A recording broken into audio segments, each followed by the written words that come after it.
Banyak sekali yang ingin aku ceritakan, Mas. Atas ketentuan Allah, aku bersyukur, terima kasih. Banyak sekali pembelajaran hidup yang telah Mas berikan. Ranika dan Rania, mereka bekerja keras, Mas. Rangga terkadang tidak punya percaya diri seperti ibunya. Si bungsu, alhamdulillah cukup bisa menjaga dirinya. Walaupun aku tidak paham pergaulan anak-anak muda zaman sekarang. Nih, kamu tuh kemana aja sih Mbak teleponin dari tadi, kenapa nggak diangkat-angkat? Mas kamu nggak tahu kemana, Mbak kamu juga nggak tahu kemana. Ibu tuh hari ini ulang tahun loh. Masa nggak ada yang nemenin sih? Kadang-kadang aku nggak tahu harus bagaimana dan berbuat apa saat menghadapi anak-anak. Terutama ketika mereka lagi bertengkar. Tapi kan kita nggak tahu orang yang kayak gimana, bisa langsung percaya apa nggak bisa langsung gitu. Iya, 2 minggu, sebulan lo ngarepin gue berhenti kerja. Sekalian aja kamu aja yang ngurusin. Aku juga nggak masalah kok Mbak. Aku emang gini, Mbak ini emang pikir selama ini aku tuh nggak pernah kooperatif ya. Mbak, biasanya kamu tahu semuanya? Gue udah bilang gue nggak tahu, ya gue nggak tahu Rangga. Mau sampai kapan kalian bertengkar? Astagfirullah. Tapi aku selalu ingat, selalu mengatakan, jangan batasi keikhlasan dan kesabaranmu. Jagalah dan jalanilah kehidupanmu dengan ikhlas dan sabar yang tanpa batas. Tidur yang nyenyak ya suamiku.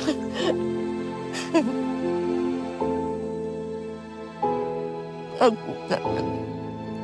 Aku kangen. Sobat Medcom, untuk episode Movie Bab kali ini kita mengundang pemain dan juga sutradara dari film Bila Esok Ibu Tiada. Halo, Ranika. Ranika ini adalah anak dari Ibu Rahmi dan juga Pak Haryo. Iya, Pranika adalah peran yang saya perankan di filmnya Pak ini. Mas Rudi Sujarwo. Yes. Selamat datang di medcom.id. Dan kalau misalkan gue kasih satu pertanyaan, enak nggak sih jadi anak pertama, memerankan anak pertama, atau mungkin ada stigma anak pertama yang harus lu sampaikan kepada anak-anak pertama, anak-anak sulung? Sebenarnya agak tricky juga ya jawabnya gitu, karena kalau gue sebagai aktornya memerankan anak pertama yang bukan, maksudnya gue anak ketiga dari 4 bersaudara, memang seru jadinya karena nggak pernah gue alamin kan di hidup gue, jadi gue harus berimajinasi sedemikian rupa untuk memadatkan karakternya gitu. Jadi sebenarnya seru sih melihatnya. Kayak agak aneh ya sebenarnya, aktor-aktor ini dikasih karakter-karakter yang sulit malah kayak bisa gue apain ya sebenarnya gitu. Tapi kan Mas Rudi, ini kan juga melibatkan Christian Hakim dan juga Slamet Raharjo. Mengawinkan kedua tokoh sinias ini kan juga mungkin dinanti-nantikan buat banyak orang gitu kan. Mungkin generasi Medcom nih nggak tahu nih siapa Christian Hakim, atau mungkin Christian Hakim tahu, mungkin ibunya yang tahu. Nah, kita kenalin juga nih, Christian Hakim dan Slamet Raharjo ini sinias yang amat legendaris, yang jadi hooknya adalah di film ini seperti itu, dan dikenalkan dengan Adina Irasti dan juga Mas Rudi Sujarwo. Ini kan kita bicara soal 3 generasi kan, berarti kan ketika mempertemukan Christian Hakim sebagai boomer lah ibaratnya, kemudian juga generasi milenial dan generasi ketiga. Ini benar-benar film keluarga lintas generasi kah? Iya, sebenarnya ini nggak gampang kita temui proyek-proyek seperti ini sebenarnya. Dan itu alhamdulillah datang ke pangkuan saya. Dan memang harusnya memang lebih banyak lagi yang lintas generasi proyek-proyek menurut aku, sehingga yang generasi-generasi ini bisa saling belajar kan. Karena apa yang mereka dapatkan waktu generasinya si Christine, kemudian generasinya Asti, generasinya Yasmin, Amanda, Mbak Im Wong gitu kan, Fedi, itu kan beda-beda semua. Apa yang mereka pahami mengenai karakter, yang mereka pahami mengenai believability itu bagaimana prosesnya, itu beda-beda, dan menurut aku seru malah itu. Dan asiknya lagi menurut aku jadi lebih kaya tanpa disadari. Kan film tuh nggak pernah kita bisa plan out 100% kan. Jadi ketika ada magic kayak gini, bahkan sesimpel sparkling, percikan atau apapun yang emosional yang tidak kita sadari, spontanitas itu keluar yang akhirnya bisa menjadi sebuah magical stuff gitu yang nggak bakal bisa lu ulang di film-film yang lain. Oke. Tapi kemudian ketika film ini jatuh di pangkuan Mas Rudi, agak lama prosesnya nggak sih? Dari mengangkat dari novel terus kemudian mengundang artis-artis dan aktor-aktor ini. Problem pertama yang aku harus hadapi yang harus jangan sampai salah tuh adalah karakternya banyak yang harus kita explore, ya kan, dan semuanya penting, ya kan. Makanya kenapa akhirnya karakter ibu itu kita pilih siapa itu menjadi penting. Karena ketika di titik ini di Indonesia karakter usia segitu nggak banyak yang bisa memainkan, yang bisa compete dengan generasi yang lain ini loh. Iya. Ketika ibu gue pilih siapa yang akhirnya asal pilih misalnya gitu, ya akan tenggelam dengan sendirinya lah dengan nama besar mereka semua gitu. Which is itu nggak boleh kan. Itu pertama. Kedua, bagaimana masing-masing karakter ini kita bisa masuk ke kehidupan mereka, tapi audiens maklum dan mau mengikuti setiap karakternya gitu loh. Meskipun misalnya gini, aku kan lebih umurnya Asti, tapi gue mau masuk karakter Yasmin apa juga nggak ada masalah. Kayak gitu-gitu gitu. Karena dia adik. Jadi menurut aku elemen-elemen yang memang tadinya menjadi masalah, tapi karena mereka itu bisa membawakannya dengan baik dan tidak try to be gitu. Try to be itu maksudnya gini, gak memaksakan diri bahwa aku harus tampil paling ini nih, aku harus tampil paling ini nih. Nah karena mereka gak begitu, jadi kita tuh enak tuh subtle filmnya gitu. Gak ada yang berusaha untuk pengen menonjol, gak ada yang berusaha untuk ini gitu. TikToknya juga ngalir dengan alami menurut aku gitu loh. Itu sih Mas. Jadi ketika kemudian menjatuhkan pilihan ke Adina Wirasti, kemudian juga Fedi Nuril, Amanda Manopo, itu gampang-gampang aja? Sulit. Yang sulitnya dua ini. Yang sulit itu adalah karakter Asti sama karakter ibu. Itu dua terakhir yang gue pilih. Berapa lama? Sebenarnya nggak lama karena kita memang ada deadline kan. Tapi untuk menemukan yang terbaik itu, makanya akhirnya Mas Agung si produser memastikan, yaudah deh, yang dua ini terserah Mas Rudi, dia kan Mas Rudi yang tahu maunya apa. Karena dia nyodolin apa, gue nggak mau. Nyodolin apa, gue nggak mau. Nyodolin apa, nggak mau. Ya karena kan dua ini penting. Anak pertama. Iya.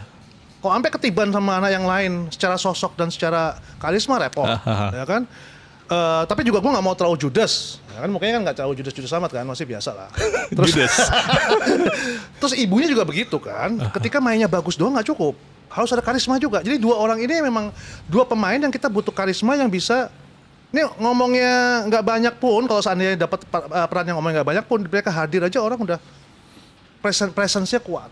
Gitu. Jadi bukan masalah berapa lama yang menemukan mereka, tapi lebih ke gelisahan gue waktu itu setiap malam untuk ini nggak boleh salah nih, nggak boleh salah karena mix and match kayak bola kan. Jangan sampai strikernya salah nih kita, karena kita udah dapat sayap yang benar, udah ini benar gitu loh. Nah apalagi anak nomor satu gitu loh. Dan karena gue itu anak ibu banget, jadi gue lebih mudah sebenarnya. Yang gue bayangkan siapa ya kakak pertama ya gitu loh. Pasti yang lebih kita tuh pasti yang harus yang lebih dominan, yang harus yang lebih ini. Kita mau ngomong ketelen terus gitu loh. Udah kebayang gue lah. Hingga pada akhirnya jatuh ke Asti. Asti komentarnya, pada akhirnya Mas Rudi menjatuhkan pilihan ke kamu. Aku tuh susah banget untuk bilang enggak sama Rudi Sudjarwo. Gimana ya? Ini film kalau keberapa ada sih? dia, gue kan ini film gak kedua atau berkarir ketiganya bareng Mas Rudi? Kedua setelah ketiga. Okay. Ketiga, maksudnya kalau nggak ada Rudi Sudjarwo tuh mungkin gue tidak akan berkarir di sinema Indonesia.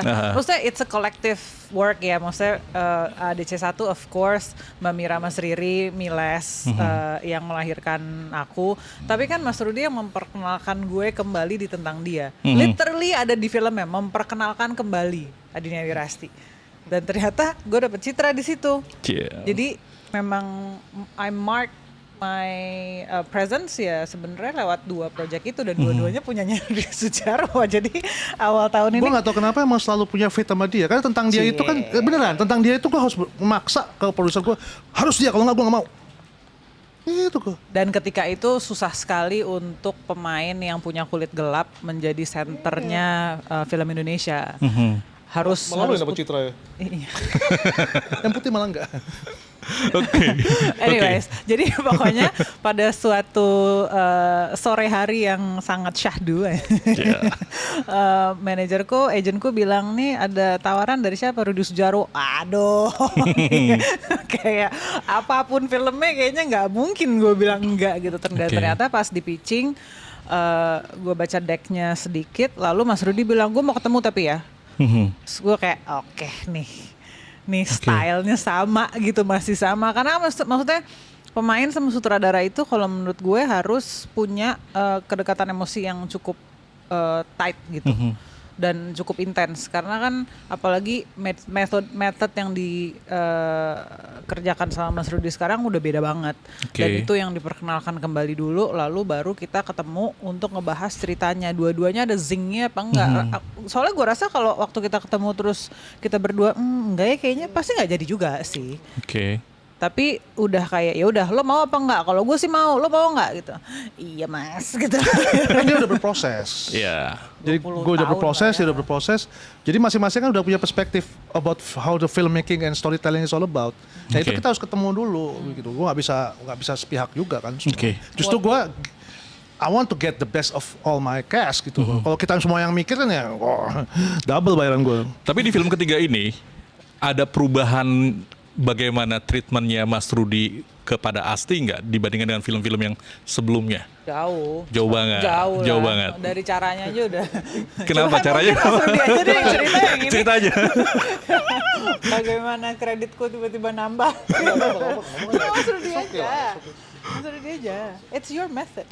Iya, jadi memang kebetulan di usia gue yang sekarang dan karir gue yang sekarang memang timbul kejenuhan kan dengan cara kita yang puluhan tahun how to tell the story gitu.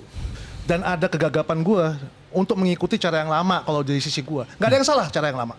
Cuman untuk gue yang sekarang itu gue udah nggak cocok caranya gitu. Jadi gue harus menemukan satu cara yang bagaimana kita harus bisa yang tadinya hanya tulisan di atas kertas itu kan menjadi hidup punya nyawa. Kan Ranika umur sekian itu kan cuma tulisan. Ngapal orang gampang. Tapi kan sekarang kita ditaruh di posisi di mana semua orang sudah punya referensi film yang bagus dan acting yang bagus dan yang believable seperti apa kan. Kalau kita nggak bisa kasih lebih, hanya sekedar a good scene dan dialog yang dikeluarkan dengan baik. Kalau buat aku pribadi, aku merasa kurang cukup. Gue harus bisa membebaskan, di metode gue yang ini nih gue memberikan mereka halaman bermain seluas-luasnya. Ya, halaman bermain ya. Jadi nggak ada tuh yang istilah, blockingnya harus di sini, kameraku di sini ya. Gue bloknya 360 derajat. Lampu nggak ada yang bocor. Kita ngeplantingnya gitu semuanya. Lampu semua ngumpet. Jadi pemain gue mau langsung ke sana mau ke sini kita siap-siap aja. Gitu. Iya, supaya apa? Mereka juga merasakan experience-nya beda gitu loh. Kayak kita masuk wahana yang the whole experience is real gitu loh. Ketika lu ada blocking, ada batasan, lu udah berasa kerja banget, berasa kayak film banget gitu ibaratnya. Dan ini gue lepas. Begitu juga dengan skrip yang jangan terbatasi oleh skrip. Makanya Asti kemudian juga membantu gua untuk bagaimana kita ngebongkar skrip lagi untuk supaya lebih make sense dengan metode ini. Dengan pemain-pemain yang lain yang harus agree juga ya sama ini gitu. Jadi jarang tuh yang memang harus plek-tiplek ya. Enggak, mereka harus nyiptain sendiri malah dialognya. Karena kan enggak plek-plek. Misalnya nih, gua di sini dialog nih, tiba-tiba mereka ke arah kamar sana, kemudian ke situ ya gua ikutin aja udah. Itu supaya gue juga menunjukkan kepada penonton. Jadi bingung. Menunjukkan kepada penonton. Gue nggak bingung. Gue ngerasain aja sih. Nih aktor aktrisnya gimana gitu kan? Ya kan? Terus kayak mereka itu adalah yang nggak perlu lagi safety net. Mereka nggak perlu yang dialog ini harus diedit sedemikian rupa hingga kelihatan bagus. Udah nggak perlu. One shot mereka udah pasti bagus. Buat gue ya, yang kerja keras sih mereka. Pasti bisa ngikutin. Ayo. Bisa. Wih. Maksudnya ternyata ini adalah dream come true untuk aktor yang mau main. Meaning seperti yang tadi Mas Rudi bilang, Mas Rudi ngasih kami halaman seluas mungkin untuk bermain gitu. Kami develop karakternya, bagaimana kami bisa memadatkan tokoh-tokohnya lewat reading yang memang waktunya dikasih. Readingnya sebulan lebih gitu, jadi memang nggak, kalau diproduksi sekarang mungkin itu udah rada antik sih. Biasanya reading tuh paling 2 minggu, gitu, paling lama 3 minggu. Ini sebulan lebih dan Mas Rudi sangat terserah mau lo apain gitu. Bahkan at one point Mas Rudi cuma kasih, kalau skrip tuh balik lagi ke outline, jadi adegannya udah nggak ada, balik lagi hanya kayak adegannya dijabarkan di dalam 1 atau 2 kalimat. Lalu kami yang mendevelop adegannya sendiri. Tapi disclaimer ya, sebenarnya preambulnya adalah ini bukan untuk diikuti orang-orang yang Karena dengar-dengar ini kameranya tuh jalan ngikutin. Jadi kalau Iya, misalnya one ada shot. gagal ulang dari awal Iya, gitu kan. ha. Kayak gitu. Jadi memang bukan untuk beginner, atau justru kalau mau belajar dengan cara ini oke, tapi ya memang harus hati-hati karena it's consent based workplace gitu. Karena kalau semuanya tidak setuju nggak akan bisa. Oke. Karena kalau menurut gue juga DP aja juga jadi pemain, karena si kamera itu kalau tidak bisa menempatkan kameranya di antara pemain ya bubar pasti. Tapi pemainnya juga harus oke, kamera di sana, berarti jangan sampai gue tiba-tiba tabrak atau Iya, lagi iya. Paham sih. atau memilih tempat yang nggak ada lampunya gitu misalnya. Maksudnya kami juga harus tahu mapping lighting dan Iya. kamera works gitu. Dan gue ngebayanginnya sih waktu di scene di ruang makan sih, ketika kemudian tapi kalau ruang makan lebih banyak duduk kan. Ya banyak duduk. Gitu kan. Sebenarnya yang mungkin yang anak-anak berempat berantem. Nah itu pun gitu. kita tidak semudah itu ya. Maksudnya kenapa butuh waktu? Karena memang untuk membuat itu orang percaya adegan itu real gitu ya. Aha. Itu emang butuh waktu kan. Bahkan kita ada di posisi yang waktu itu ada satu adegan yang paling berat itu kita punya ya. Kita sampai frustasi yang kita udah mau nangis juga. Nggak tahu nih besok aja kita lanjutin lagi deh. Ada. Ya karena kan lintas generasi. Pasti ada ekspektasi dan perspektif yang kita harus nemu banget dulu gitu loh, baru TikToknya enak gitu. Nah itu butuh waktu yang adegan the heaviest itu kan. Dan habis itu ketika syuting udah enak gitu loh. Padahal waktu latihan kita belum maksimal ya, pas syuting malah enak ya. Waktu latihan kayak oh my god Maksudnya ini enggak. ini kayak ada yang something is missing Waktu gitu ya. latihan tuh kayak ini gue nggak kuat sih, gue udah nggak tahu lagi mesti Bendera gua putih, apain bendera sih. putih gitu kan. Sebenarnya bukan bendera putih, tapi ini mentok nih mau diapain. Iya. Yang ini nanti dominance effect-nya banyak, Aha. yang sana diganti dominance effect-nya banyak gitu. Karena kita udah nggak bicara struktur film secara fullnya lagi, udah struktur adegannya itu udah mesti di otak-atik lagi yang akan mempengaruhi struktur keseluruhan. Sementara gue sebagai juru tulis Rudi Sudjarwo kan di kala itu, gue harus mikirin gimana caranya supaya menuliskan ini tidak formulaik tapi masih berstruktur. Oke. Dan itu mesti ketemu banget di tempat yang sweet spotnya tuh jauh banget. Tapi Tapi ternyata itu mas, sweet spot itu yang kata dia sweet spot itu Sweet itu spot. yang kita tunggu-tunggu kan iya. sebenarnya. Oke. Itu nggak bisa dengan, kalau buat gue ya, cara seperti ini kalau buat gue ketika kita grow older and everything gitu ya, ini experience kayak gini nih yang it will stays gitu loh. karena It emang will stay. it's a sandbox untuk main gitu. Tapi ini film pertama bagaimana Mas Rudi memperlakukan atau treatmentnya seperti ini atau sebelumnya pernah? Film ketiga. Film ketiga. Tapi yang pertama 50%, yang kedua 80%, yang ini 100%. Oke. Oke. Karena genre drama sih. Kayaknya Oke. kalau genre-nya bukan drama tuh sulit. Sulit, oke. Dengan proses pencarian cast yang cukup lama, dinamika pada saat syuting dan juga readingnya cukup lama, pada akhirnya gala premier, puas. Kalau nanya puas, kalau aku filmmakernya ya nggak bakal bisa ngomong puas kalau di- Tapi melihat reaksi audiens, I can do more. Itu kayak dua. Selalu begitu ya. Dua hal yang berbeda Iya gitu susah karena tapi gini, ada hal yang kayak misalnya, oh udah ada yang nangis ya, udah gue udah agak tenang sedikit. oh gitu. Ketika satu teater nggak ada yang nangis malah ketawa, itu malah repot gue. Nah, Pindah Ya malah genre. jangan-jangan emang, nah iya, karena kan gini loh, 1 tambah 1 sama dengan 2. Lu bikin film rock supaya lu pas denger ya ngerok kan rasanya. Lu pengen film lagu ballad ya ballad, sedih gitu segala macam. Nah ini kan kita pengennya mereka terenyuh, nangis dan ini. Nah kalau misalnya semuanya nggak ada yang nangis ya selesai gue. objektifnya memang penonton harus nangis. Di film ini iya, kalau gue at least terharu kalau misalnya nggak keluar air mata. Or at least berasa. Buat gue berasa pun udah cukup kalau buat Oke, gue. yang bikin orang bisa nangis itu suasananya, instrumennya, liriknya, mimiknya, No, atau it's kompilasi dari semuanya. Karena kan pemain punya fitur. Fiturnya itu adalah ada gestur, ada ekspresi, ada segala macam. Kemudian ada lawan main yang memang akhirnya ada aksi-reaksi. Kemudian ada karakter yang related to your real life. Ibu, kakak, family yang lo merasa nih gue banget. Aduh, kalau gue sama ibu gue nggak gini ya. Kalau gue sama kakak gue banget ya. Itu juga akan bisa memudahkan secara psikologis Oke. juga gitu. tapi ini benar-benar relate dengan kehidupan real. Gue iya, nggak tahu dia. Oke, coba realnya kayak gimana? Kalau film ini dengan Mas Rudi. Realnya adalah nyokap gue kemarin baru ulang tahun yang ke-90 dan di 90 tahun dia hidup gue rasa gue juga masih meremehkan dia. Misalnya banyak hal-hal yang gue kadang-kadang suka nangis sendiri. Tapi abis itu kita lakukan lagi hal itu, kayak misalnya, kok nggak pernah ke rumah? Oh iya nanti ya Bu ya, nanti. Padahal rumahnya sebelahan. Itu satu. Bukannya gue nggak mau, enggak. Nanti aja masih bisa nanti kan. Oh enggak, nanti kayak misalnya, nanti kalau udah nggak hujan ya, atau nanti sore ya. Pokoknya ada nantinya gitu, nggak right away gitu kayak kita mau ke Pondok Indah gitu, atau ke mana gitu, atau mau beli kaset atau apa zaman dulu gitu ya. Itu nanti, nah itu ada satu. Terus kedua, kita sebagai anak lebih makin ngerasa bahwa kok gue belum melakukan banyak hal buat dia ya. Kalau dia umur 90 tahun, dia masih accept my mistake, accept my weakness as a son gitu ya. But I cannot give her more yet, not yet, belum. Dan dia kayaknya udah, nggak apa-apa gue udah happy kalau kayak gini. Tapi gue kayak merasa belum gitu. Okay. Tapi tetap aja nanti gitu, tetap gitu. Nah itu yang gue berharap juga penonton, perasaan guilty mereka terhadap ibunya paling enggak keluar dikit lah ketika nonton aftertaste-nya gitu minimal gitu ya. Karena menurut gue yang buat gue penting bukan reaksi cuman pada waktu nonton, tapi aftertaste habis menonton buat gue lebih penting. Okay. Yang lo bawa pulang itu loh, itu lebih penting sebenarnya buat gue. Nonton, bawa pulang ada sesuatu. Ada yang lo rasain lah, whatever it is. Gak semuanya gue harapkan begitu, tapi minimal yang merasa related, ya lo rasain lah. Asti, Yang mana nih soal penonton? soal film ini berdampak sama lo, reaksi. Sebenarnya waktu bikin mungkin karena gue meranin anaknya, jadi gue menempatkan diri sebagai anaknya terus gitu.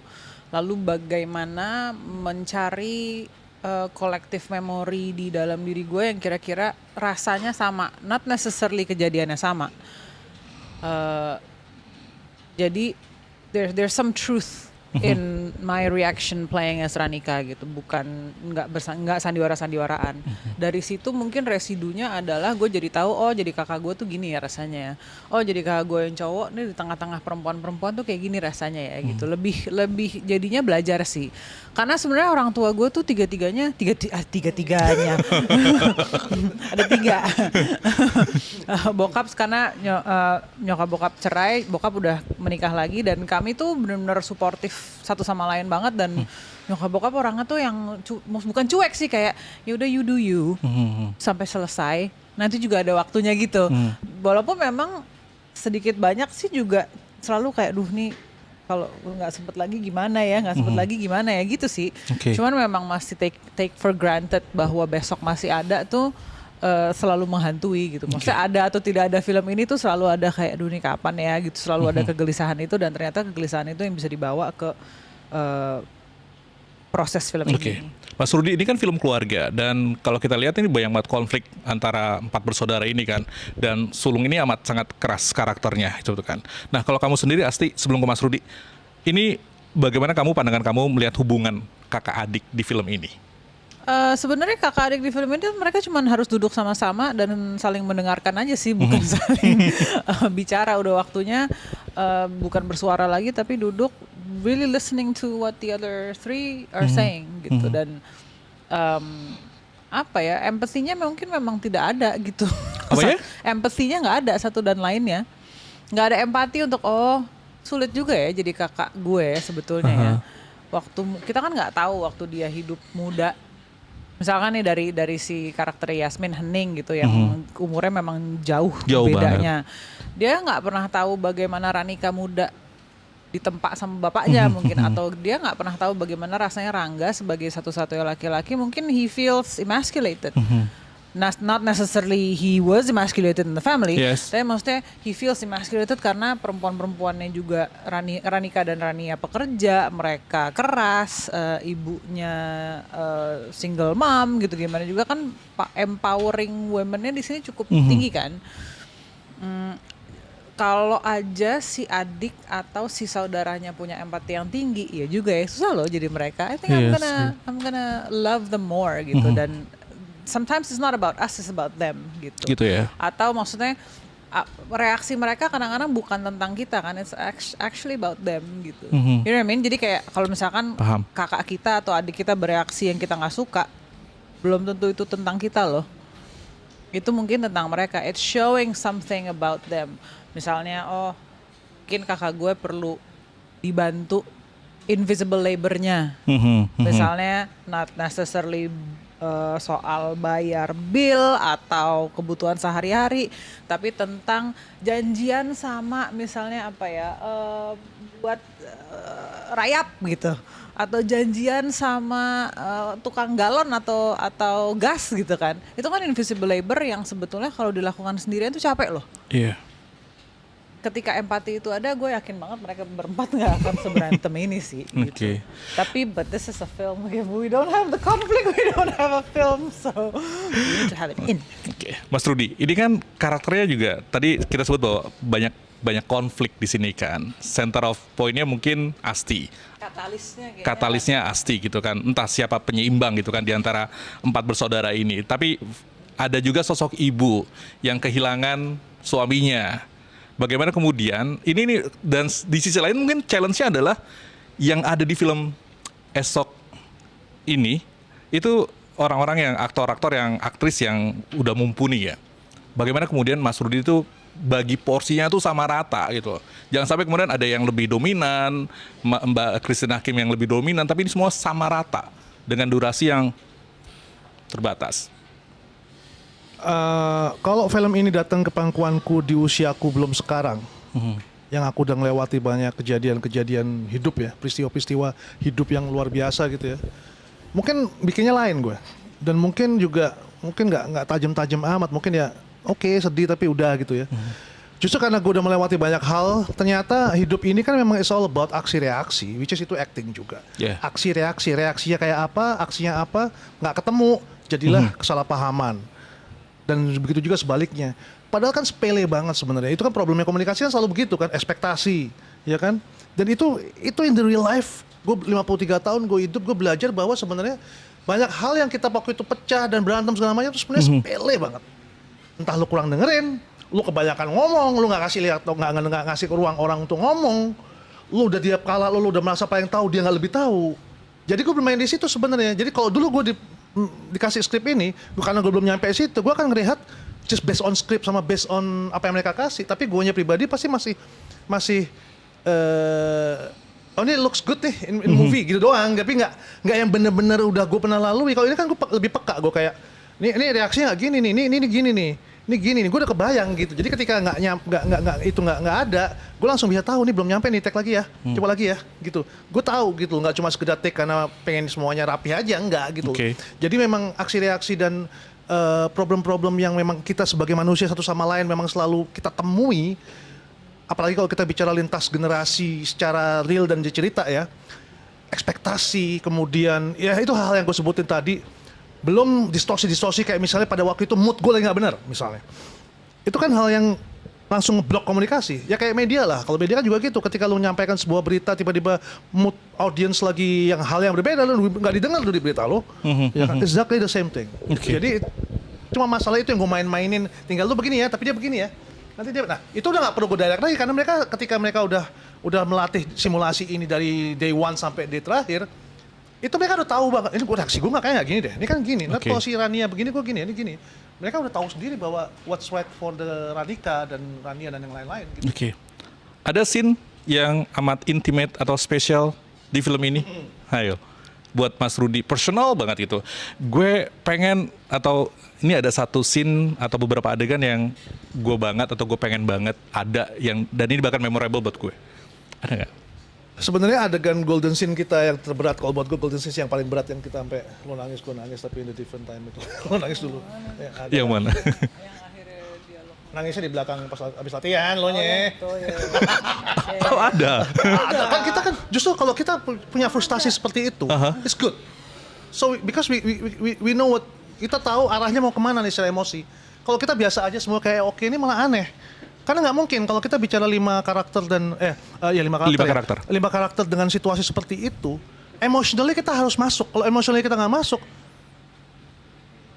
maybe it's just another job. Nah itu yang bahaya. Gue nggak mau tuh. Makanya gue milih-milih pemainnya juga yang I don't want this to be just another job. This is our life kok gitu. Memotretkannya gitu. Karena kita bisa karena memang that's the point of filmmaking ya, maksud gue ya. Emotional value-nya itu loh. Yang harus kita bawa dapat. pulang, it's not about yang lain gitu loh. Itu yang priceless kalau menurut gue. Dan itu yang lewat adegan per adegan, ketika kita makin frustasi, kita makin sampai Itu benar berarti. Gelisah terus. Nah, Gelisah terus. Ketika kegelisahannya itu tiba-tiba nggak ada, pasti ada yang salah nih. Apa ya kira-kira yang salah? Bukan nyari problem ya, cuman iya nyari problem. tapi kita nggak boleh nyebutin adegan yang mana, nanti penonton menunggu-nunggu enggak, paling yang nggak di mana, menit yang mana. berapa Itu gitu, jam berapa. masing-masing punya inilah, Oke, punya. oke. Itu tadi Mas Rudi. Asti. Sama sih adegannya itu, karena soalnya dari yang kami cari di reading tuh nggak ketemu, gue rewrite lagi, nggak ketemu lagi, gue rewrite lagi, nggak ketemu lagi, akhirnya yang di syuting yang nggak ada di skrip. Iya kan? Iya, Magic. itu kan. Sweet spot. Itu Iya, sweet sweet spotnya spot. tuh itu Happens on the ternyata. It happens on the set. Tapi itu kalau nggak latihan sebulan lebih nggak? On Gone. spot. Makanya readingnya 1 bulan. Biasanya 2 minggu gitu. Karena maksudnya sebagai aktor kami juga harus sadar bahwa ketika kami dikasih rehearsal dan reading itu waktunya kami untuk menggodok semuanya sampai Oke. benar-benar matang. Lalu ketika syuting kami bermain. Jadi nggak boleh lupa kalau syuting itu adalah sandbox yang diberikan oleh produksi. The triangle of filmmaking tuh screenplay, sutradara dan produser untuk aktornya main. Kalau itu kita nggak mau main, kita formulaik gitu, aduh sulit juga ya. Mungkin harus ketemu sama sutradara yang formulaik juga gitu. Kebenaran Mas Rudi lagi mau mendobrak formula ini di art of storytelling. Gitu. Oke. Makanya kamera ketika kita rehearse yang 1 bulan lebih ada terus. Ya kalau enggak, mereka pas on the spot lagi sweet spot, kamera lagi kesini gimana? Oke. Jadi udah tahu tuh sweet spotnya di mana atau buat ini yang di sini nih gue harus kemana nih, udah harus tahu tuh. Karena kan Oke. one shot. Buat aktris apakah sweet spot itu salah satu tantangan terbesar atau mungkin ada tantangan lainnya? Asti. Tantangan terbesarnya nyari sweet spot sebetulnya. Sweet spot tuh kan kayak the magic, nggak bisa dicari. Sweet spot tuh kayak the magic on set gitu, the magic of filmmaking. Kalau menurut gue tuh itu the magic of seni peran, storytelling, sesuatu yang kita nggak bisa plan, sesuatu yang harus we have to ride the wave and we have to be able to harus ya mungkin kayak surfing gitu kali ya. Gitu. Kalau kegulung ya kegulung aja. Oke. Ya mau gimana gitu, karena sebetulnya intinya kan pemeranan itu tidak akan habis ketika peradaban manusia belum habis. Ya. Kalau kita memutuskan untuk oke gue mau plan jadinya kayak gini berhenti di situ ya berarti nggak manusiawi. Oke. Jadi memang harus terus membuka diri untuk siap pivot ke kemanapun itu arahnya. Itu yang bikin tantangan terberatnya adalah itu. Dan kayaknya kalau gue ditawarin film ini waktu mungkin 10 tahun yang lalu gitu, mungkin gue belum siap. Oke. Bila esok ibu tiada ini kan film ibu banget. Ada nggak pesan-pesan buat anak-anak Medcom? Yang nggak Anak akur, medcom.id, Oh. yang nggak akur sama ibunya. Wow. Kalau message sih paling akur nggak akur lah ya menurut aku ya. Menurut aku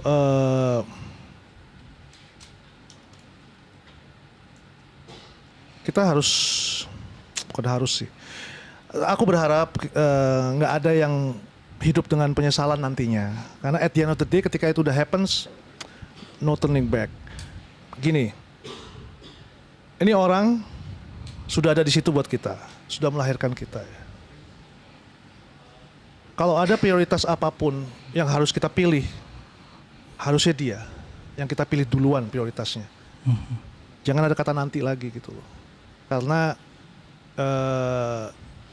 mau kekurangan ibu kita ada segala macam, it doesn't matter. Yang at the end of the day adalah dia yang akan selalu ada di situ buat kita soalnya. Whatever happen gitu. Jadi aku bayangin aja aku bisa nangis kalau ibu tiba-tiba nggak ada.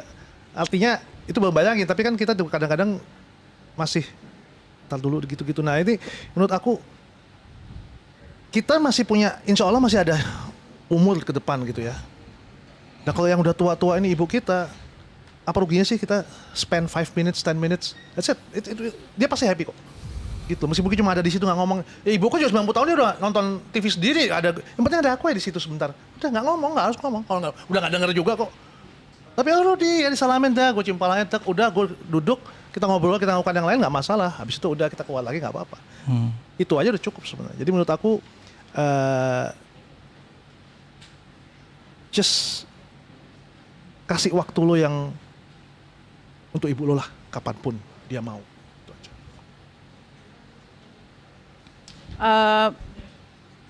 Akur nggak akur ya, it's ini ya, maksudnya itu rasanya kok nggak adil untuk gue kayak, oh lo jangan sampai nggak akur sama orang tua lo gitu, kayak everyone has their own issue and problem, everyone is fighting their own wars. Bahkan ketika kalau kita dengar oh orang tuanya lagi ribut sama anaknya gitu, kayak we have to still respect that that's their issue. Jadi kayaknya kalau pesannya apa, kok gue merasa gue nggak mau menggurui teman-teman untuk melakukan apa gitu, karena gue tetap merasa masih lebih muda dari semuanya. Kalau kerja di sebelah dia, gue selalu paling kecil. Anyways, mungkin sebetulnya kalau boleh bukan mengingatkan atau saran juga sih, itu dua kata yang agak sok tahu banget gitu kayaknya. Mengajak kita dengerin dulu yuk, ketika ada konflik atau ketika ada problem gitu, kita dengerin dulu yuk apa sih sebetulnya core-nya tuh apa, core of the problemnya tuh apa. Kalau kitchen kita bocor dari pipes-nya kan sebenarnya kita mau lihat pipes mana yang bermasalah, bukan sibuk ngeluarin airnya kan gitu. Jadi yuk kita cari core of the problemnya bareng-bareng dengan mendengarkan si lawan bicaranya gitu. Apakah itu orang tua kita atau siblings kita, karena sebenarnya mendengarkan lawan bicara ketika itu keluarga untuk beberapa orang lebih sulit dibanding mendengarkan teman-temannya gitu atau pasangannya. And it takes courage sebenarnya untuk duduk dan listen gitu. Dan ketika diterimanya bukan soal not everything is about us, tapi it's actually about them. Ya kan? Kayak kadang-kadang ya gue tuh punya problem sama lo gini. Oh jadi lo punya problem sama gue. Wah, berantem kan? Tapi kalau okay, I'm sorry you have that problem, you feel that way about me, so what's the solution gitu. Jadi lebih ke positive reinforcement sebetulnya mendengarkannya. Kayaknya semoga sih dengan empathy yang tinggi dan positive reinforcement, semoga hubungannya juga jauh lebih bisa harmonis dan akhirnya juga bisa nggak hitung-hitungan gitu kalau kita mau melakukan sesuatu buat orang tersebut, apalagi keluarga dan orang tua. Oke. Mas Rudi, ada hal lain yang mungkin Mas Rudi sampaikan? Pesan ketika dan keinginan Mas Rudi ketika masyarakat kelar nonton film Bila Esok Ibu Tiada? Bener kata Asti tadi, mendengarkan sebenarnya kan kadang-kadang kalau, tapi tergantung ibunya umur berapa ya. Kalau kayak ibu gua umur 90 tahun gitu ya, mau dia ngomong apa segala macam, lu sebel segala macam, dengerin aja, gak usah dilawan. Gak usah dilawan. Gak ada gunanya buat apa. Ditambah dosa, tambah ini, tambah emosi, dengerin aja. Iya bu, gak usah ngoyo, gak usah apa, udah. Mungkin dia cuma pengen ngomong doang kali. Ya 90 tahun men. Mau ngapain lagi dia kalau pengen, paling cuma ngomong kita dengerin, udah gak usah diperdebatkan gitu maksud gue. Kalau itu kita udah bisa lawan, enak tuh. Karena gue udah bisa sekarang. Ya itu sebenarnya, tapi itu selfless itu kan sebenarnya, bahwa ini bukan tentang lu, ini tentang ya mereka, bukan tentang kita. Jadi nggak take things personally terus gitu loh.